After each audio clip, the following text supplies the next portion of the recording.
Hamilton, told through Burr's eyes, is one highly successful, unachievable guy that I can't match. Hamilton, through Hamilton's eyes, someone who didn't do enough.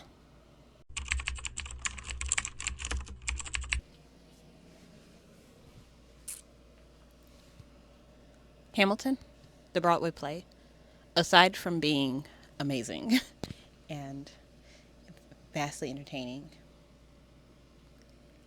is an excellent lesson in the manner of how the person who tells the story can shift the entirety of the narrative.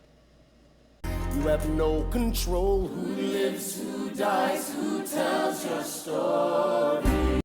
And that is what we are going to get into today. I am RV Allister. I am an independent author, and I love Hamilton for many reasons. But one of those reasons that I adore Hamilton is because the subject of the story is not the one who tells you the story. And this is done for a very particular reason.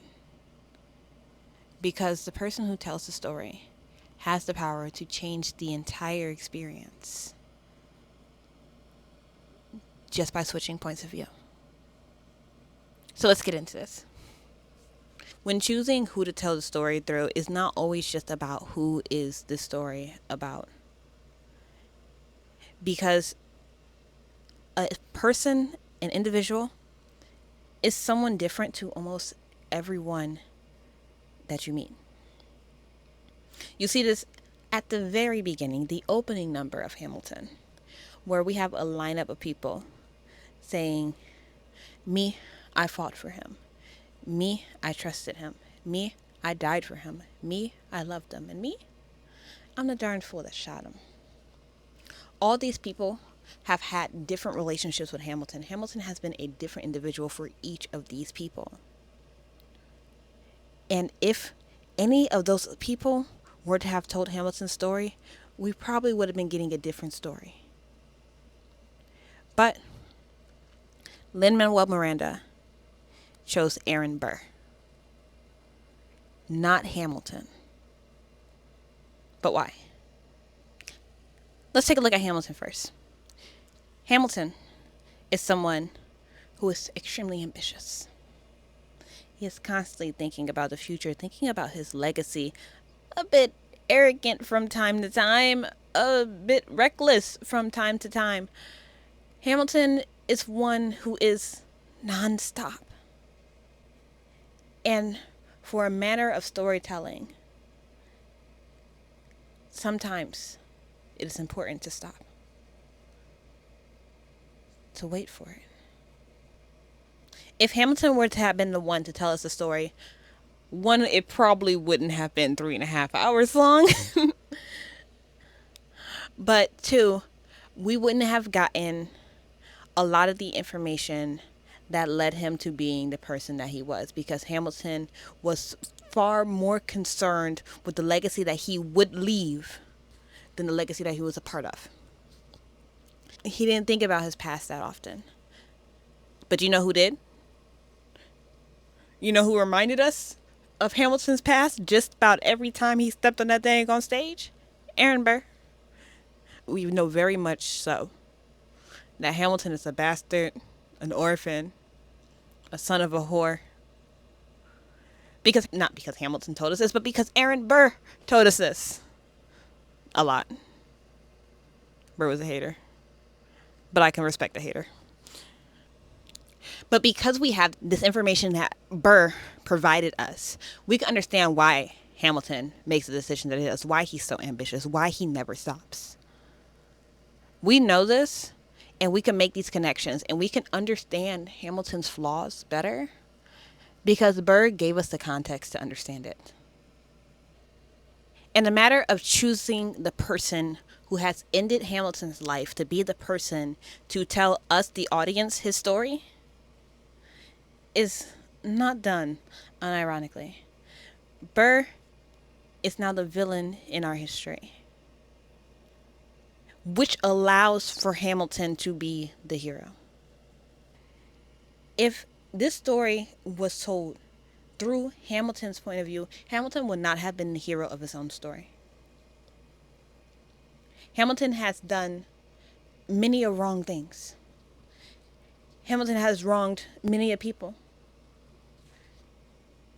And we may not have been able to appreciate the things that he had done if it was told through Hamilton's point of view, mostly because he was never satisfied.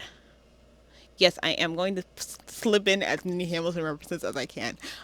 He was never satisfied. He could never be satisfied. So, every single achievement that Hamilton made, Hamilton would not have thought of as an achievement. If he was telling this story, him becoming secretary, he is not Secretary of State. He's a treasurer. But him becoming a treasurer, just a Tuesday. Them winning the war, cool, whatever. It's Thursday. I still got more work to do. Even when he was talking about his life as a lawyer, oh, my defendant's got to quit it. It's nothing. It's nothing to Hamilton because in his head there is always so much more. But to a hater like Burr, these accomplices are elite.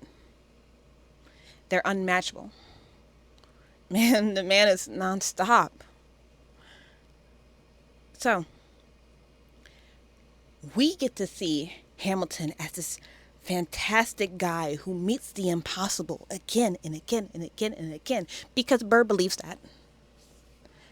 And that's why Hamilton is who he is to us. Because of who told the story. And of course, this is not the first time that I came across a concept like this. The first time I came across a concept like this was in high school when reading The Great Gatsby, of course. We have our narrator, Nick. Yet, who is the main character of The Great Gatsby? It's literally in the title. Gatsby. And Gatsby himself would have been an entirely different man if it wasn't being told through Nick's eyes. Gatsby, that sleazy little guy. We would have seen as a sleazy little guy if it wasn't Nick who admired him giving us the story.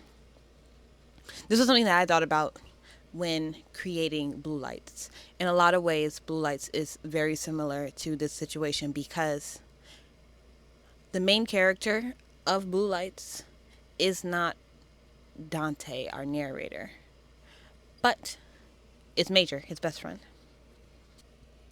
And I did this for many reasons. The reasons I chose to have Dante being our narrator, although Major is the one with the physical plot line.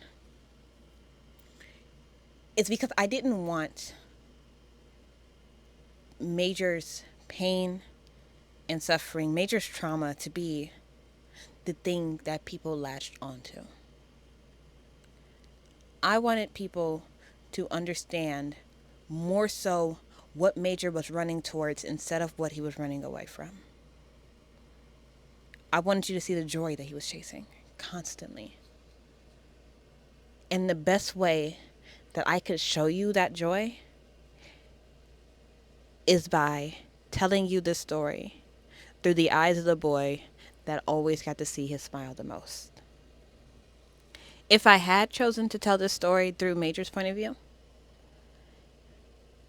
it would have become a story that we've seen before, where the pain and suffering takes the forefront, where we learn to pity the character before we learn to love them. I didn't want that. I wanted the main focal point of the story to be joy. So I told the story through Dante's point of view. And because Dante loved Major, you as the reader got the chance to love Major too. instead of pitying him like he absolutely hates. And it's the same thing, nearly the same thing. Hamilton, told through Burr's eyes, is one highly successful, unachievable guy that I can't match. Hamilton, through Hamilton's eyes, someone who didn't do enough. Major, through Dante's eyes, someone full of love and joy, and that you can't help but to want to make smile. Major, through Major's eyes, someone questioning if he deserves the life that he got, and wondering if happiness will ever truly be an option for him. Neither version is wrong.